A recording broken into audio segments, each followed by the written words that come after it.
Welcome to the Keep It Moving podcast by New Perspective Fitness, designed for older adults who want to stay strong, active, and independent. I'm your host, Tiffany Hill, and in this episode, we're going to tackle some of the most common barriers to physical activity and share simple, effective solutions to help you overcome them. By the end, you'll have practical tips, key strategies, and the motivation to lace up your shoes and get moving.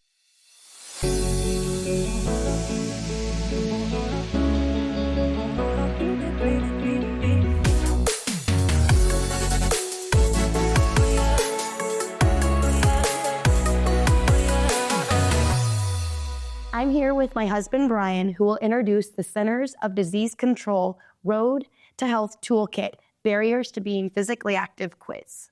All right, so this is a questionnaire that helps identify key barriers to physical activity and highlights the ones that affect you the most.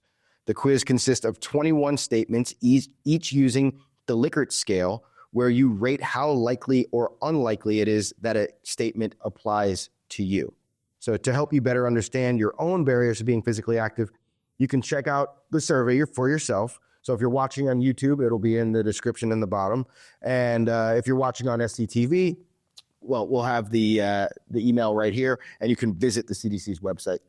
So so it's a great way to explore what might be holding you back and take the first steps towards changing for a healthier lifestyle. So what we're going over today is the 7 most common barriers to physical activity that was identified through intense research, surveys, and feedback from diverse population. So these barriers were reported as the biggest challenges, like lack of time, social support, or physical limitations. So let's go ahead and get into it. All right, so we're going to start with lack of time.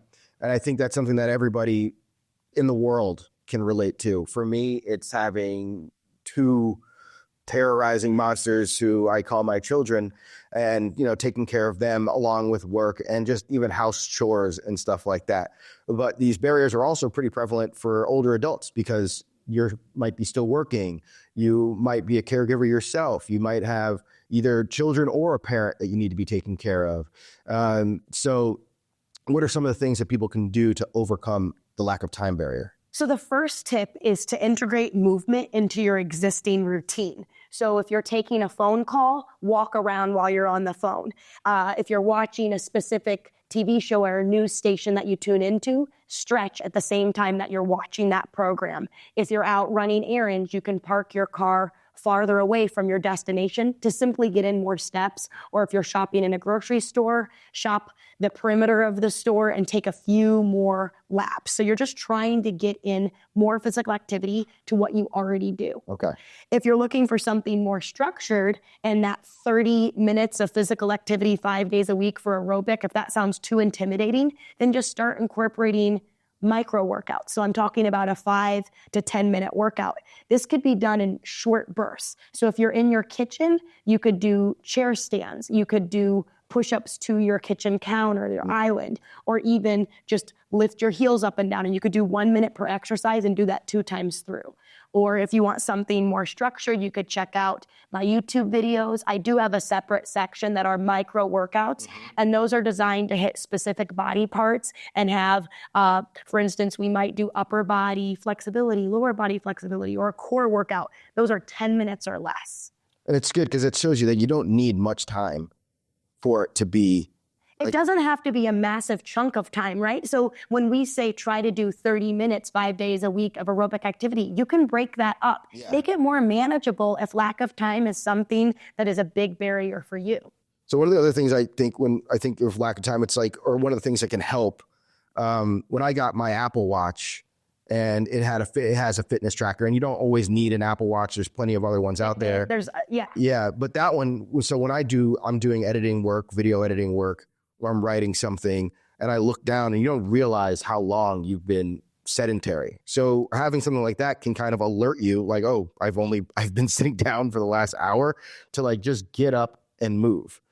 I think that's another thing that. Yeah, so having a fitness tracker that has that stand reminder or that move reminder, they're going to remind you if you have been sedentary, if you're sitting for an hour, every hour that you have it programmed, you're going to get a notification on your watch. Get up, stand, move around, because that's extremely beneficial. We ultimately just want to break up the amount of time that we're being sedentary. Yeah. Yep. And then finally, schedule exercise as an appointment. When you make exercise a non-negotiable, like any other appointment, just like a doctor appointment, you're going to prioritize it and more likely to follow through. Okay. All right. So I think that takes care of lack of time. We're going to move on to social influences. So social influence, another common barrier, refers to how family, friends, or social circles may impact your decision and behavior.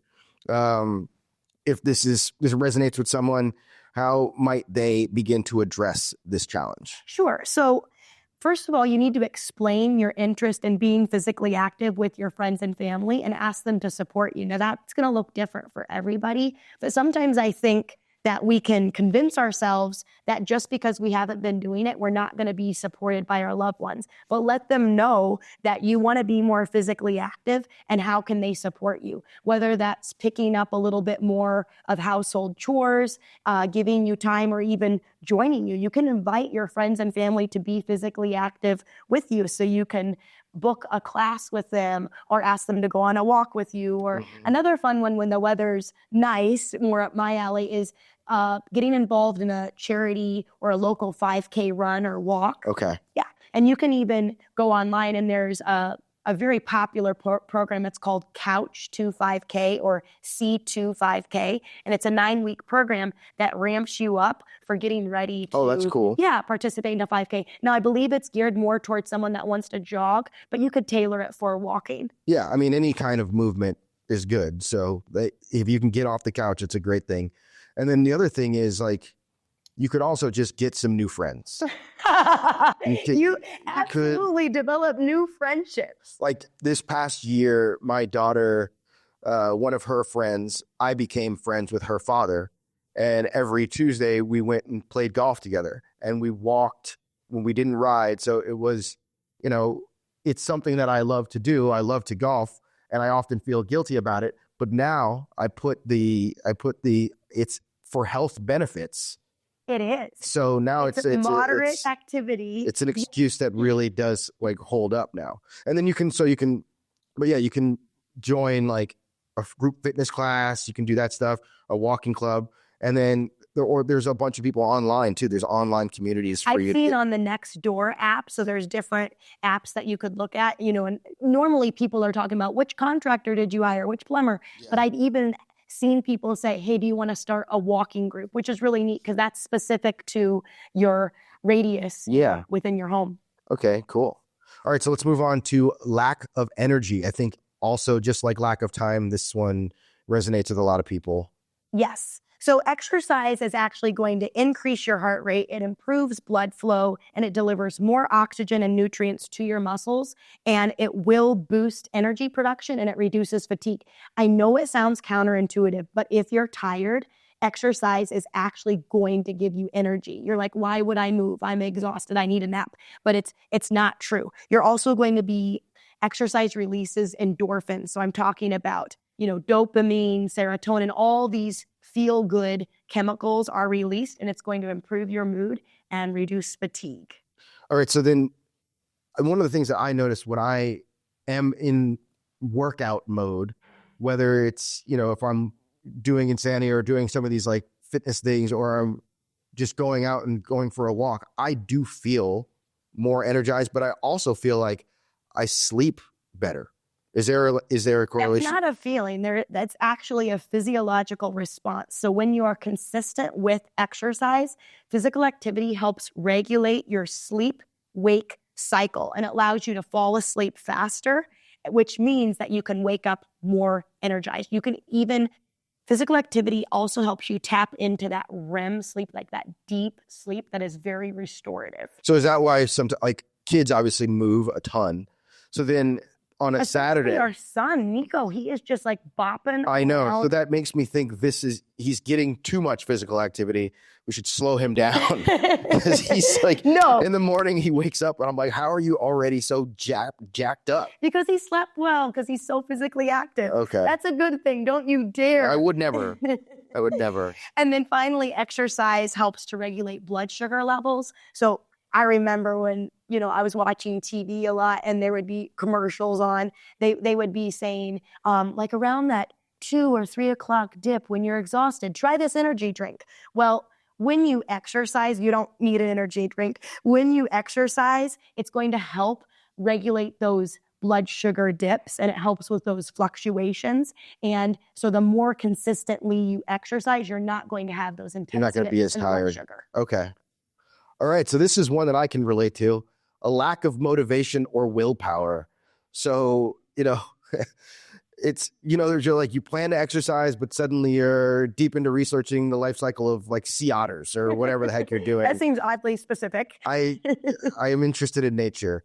And so what do you do when like your motivation is like taking a nap, So first of all, you could work with an exercise professional. So you could hire a personal trainer. You could work with an exercise physiologist like me. If you feel that you actually have an injury, you could talk with your doctor and work with a physical therapist. Yeah. So if you set an appointment, it's going to help you be more consistent. Like we were talking about before. Yeah. Exactly. And also, if you're working with a professional, they're going to help with accountability. If you have to pay someone if you're not going to make the appointment, I think that's highly motivating. Yeah, you're going to do it.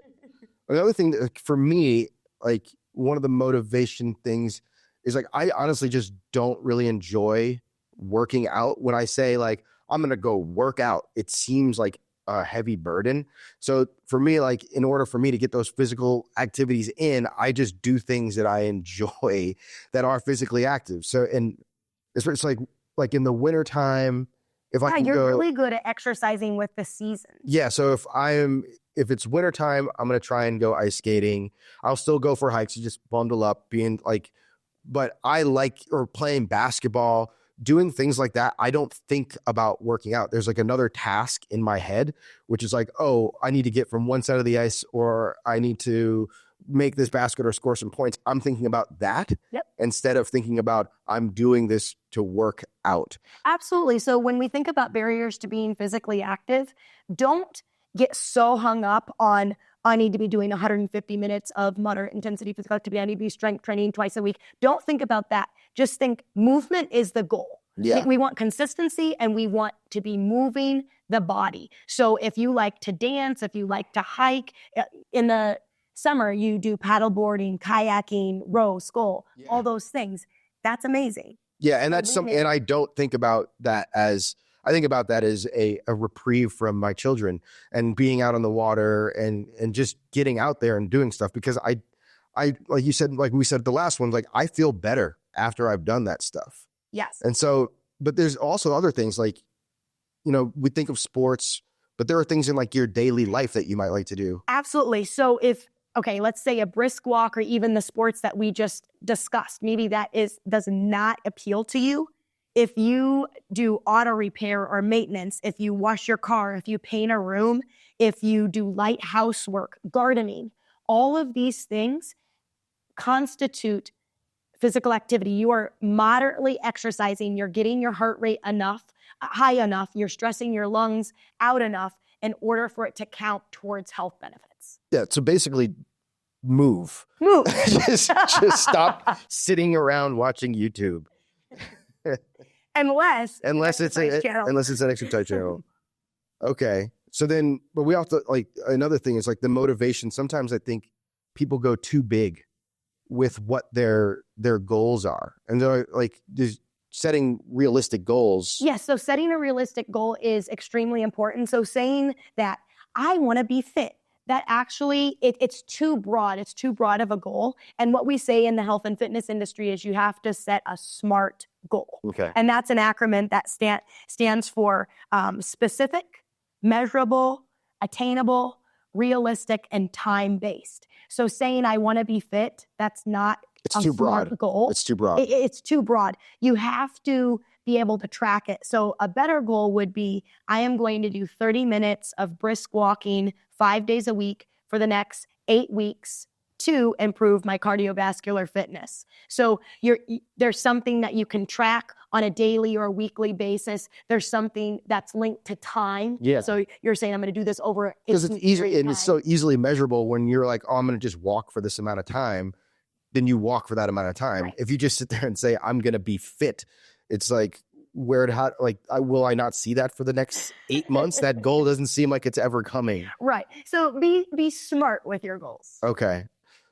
So this one I think is something, especially for older adults, a fear of injury. So people sometimes associate, oh, I'm working out, I'm going to do something, lift too heavy, lift incorrectly, and then I'm going to like injure myself. That will certainly stop a lot of people. I know plenty of older adults who have that kind of fear. So what's one of the ways to kind of explore how to move safely? Absolutely. Work with a professional is one of the first tips that I can say. So if you can get a referral from your doctor to work with a physical therapist, you could work with an exercise physiologist, you can work with a fitness coach or health coach, but just make sure that they have the expertise and the knowledge to help with your conditions, whether that's osteoarthritis or if you want to improve osteoporosis. I have a client, she is having knee pain, and her orthopedic surgeon said that it would be advantageous for her to get hyaluronic acid shots. But that basically it's just pumping hyaluronic acid, which is a way to improve the lubrication to your joints. And we are still exercising through this knee pain. She can't do deep knee bends, but we're doing exercises where she's just lifting her leg up. We're leaning a lot into upper body. So work with a professional, and that doesn't mean you have to always work with a professional, but work with a professional so that you understand how you need to safely move your body. Okay. And then also, I mean, when you're working out, a lot of people think just about the workout itself, but there's like a warm up and then like a cool down. It's like, just starting a car and just pushing it out there. If it's really, really cold, you want to warm it up a little bit. Absolutely. You don't want to go from 0 to 60 too fast. So just make sure that you're properly warming up. You're going to start with just gradually waking up the muscles. That would be like dynamic movements, like a slow walk, sidestepping. For the warm-up, you want to think of dynamic movements, like moving your body, trying to get your heart rate up. Okay. And that should be about 5 to 10 minutes. And then when you cool down, you don't want to just do a hard exercise and then be done. Yeah. Cooling down is going to be throwing in those static stretches. Okay. And then I think another thing that I think about when I think about fear of injury is it's a misconception that you're going to get injured.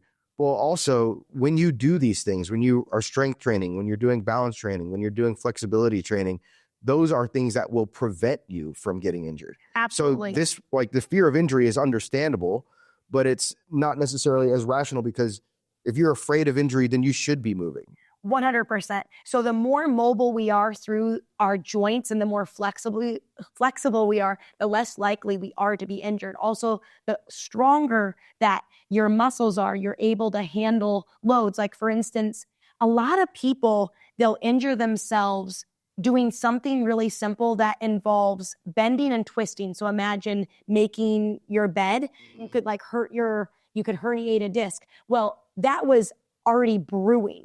But if you're doing exercises that strengthen your back, strengthen your core, you're less likely to get injured. Well, we have proof from the pudding because the other day we went ice skating and somebody I know took a tumble and like your skate got caught. Like our daughter did something where she was doing her own thing. Our daughter was coming towards us coming towards me. And I thought, we're going to collide. And I was on my skates and I was trying to move out of her way, but my skate got caught in the ice and I twisted. I didn't know which one it is, but now I know it's this one. I twisted my calf and the skate was planted and it was horrible. Yeah, both Micah and I were like, are you alive? Yeah, but ultimately, I feel a little bit of strain, but I'm fine because I'm constantly doing I do internal rotation on my hip. I do external rotation on my hip. So and that's what my athletes are body doing. recovered, not because of my age. That helps, certainly, but because I am physically active and I do put my body in challenging positions when I work out so that I could handle what comes my way. Okay. Yeah, I mean, if it was me, I would have been all messed up. Okay, so so we have to choose. It's saying here we have to choose activities that are not risky. Yeah, so I mean, I was skating. That is a risky activity. If you're an older adult, I would skip skating, skip skiing, and focus on walking, like gardening, fixing that automobile repair if that's up your alley. But try to stay away from sports and activities that could potentially be risky and put you in precarious positions like I was in. Okay. So now this one is also something that can be... This piggybacks, right? We can speed just a lack of skill. Yeah. I mean, people sometimes just don't know.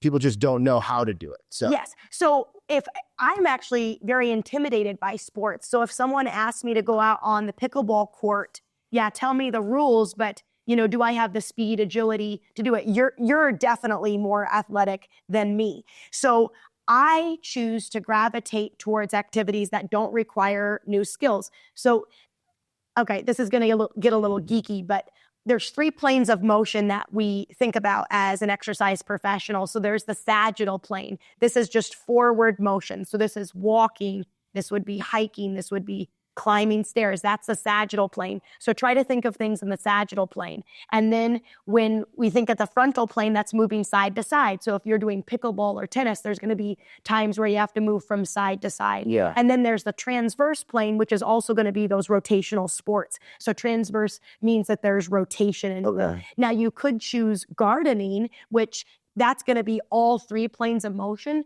but it's light gardening. So that is going to be something that doesn't require a lot of skill, and you're really not going to hurt yourself because you don't have speed, agility involved like gardening. Yeah. And then you can also check out my exercise videos. So I have 3 different levels. So gentle aging is level 1, and then it just goes up from there, active aging, master movers. But start with gentle aging, and I really try to make that inclusive environment for adults that want to be active. Okay. All right. So we have to talk about a lack of resources because not everybody has what they need, but you can do all of these things in your home. It's not like you need to go to a gym to do a lot of these things. Yeah. So, I mean, just focus on what's easy. So walking. You don't need any equipment for that. Maybe some nice supportive shoes. Or a weighted vest if you want a weighted vest or something like that. A weighted vest is a great way to kill 2 birds with 1 stone. If you have a weighted vest, they're saying ideally you might want to work your way up to it. But if you have a weighted vest that is 8% to about 12% your body weight, so you have to do a quick little calculation there. If you have a weighted vest on while you walk, it can actually improve bone density in your spine and your hips. Remember, bone density, it takes 9 months to a year to see improvement on. Wow. So although you can gain muscle within 6 to 8 weeks, you're not going to see changes in that bone density for up to a year. Okay. So then, but there's other things that you can do. Yeah, I mean, we talked about having kids and having the obligation of, house chores, even sweeping, mopping, if you're vacuuming, all of those activities count towards getting your heart rate up and benefiting your body. Yeah, I've seen you get your steps in from cleaning. I can get in like 20,000 on the weekend. Yep. Or even just body weight exercises. So doing chair stands, doing the calf raises. We talked about that. With lack of time. Again, a lot of these barriers will, intermingle. Absolutely. So just even doing body weight stresses your body out enough. And then, of course, you could add weight to that. But if you don't have weight, maybe that's going to be, an old milk jug that you fill with sand. Okay. And then the thing is that there's also there's also things within the community that you can kind of resources within the community. There's community education programs. I know they have a bunch of stuff going on at the CAL, the Center for Active Living here in Sandwich, which has different programs that you can get involved in. If you work for a company, you can ask your HR department for their fitness reimbursements and other wellness resources that might be available. Parks and Rec, like I do a ton of disc golf, and the Cape Cod is great for disc golf. There's a couple of really good courses. Oakcrest is the one that I go to here in Sandwich, and they do such a good job of maintaining it. And I'm telling you, if you're looking for a challenging walk, you're not just flat here. It's up and down. And it's for me, it's like one of those things where I don't like to just go out and go for a run. But if I'm doing that, I'm willing to kind of even jog up the hill, because I'm not thinking about fitness. I'm thinking about how many shots this is going to take me to get this thing into the basket. And then, and then obviously there's online exercise courses and programs like what Your Perspective does. Yeah, and my parents are from a small town, so there's actually not a gym or a recreational apartment that they can go to. But my dad, he'll just walk in our church, and even our school has open gym where you can do walking there. Nice. And then I have clients that live kind of in the Washington, D.C. area, and they like to go mall walking. So that's also big. Oh, yeah.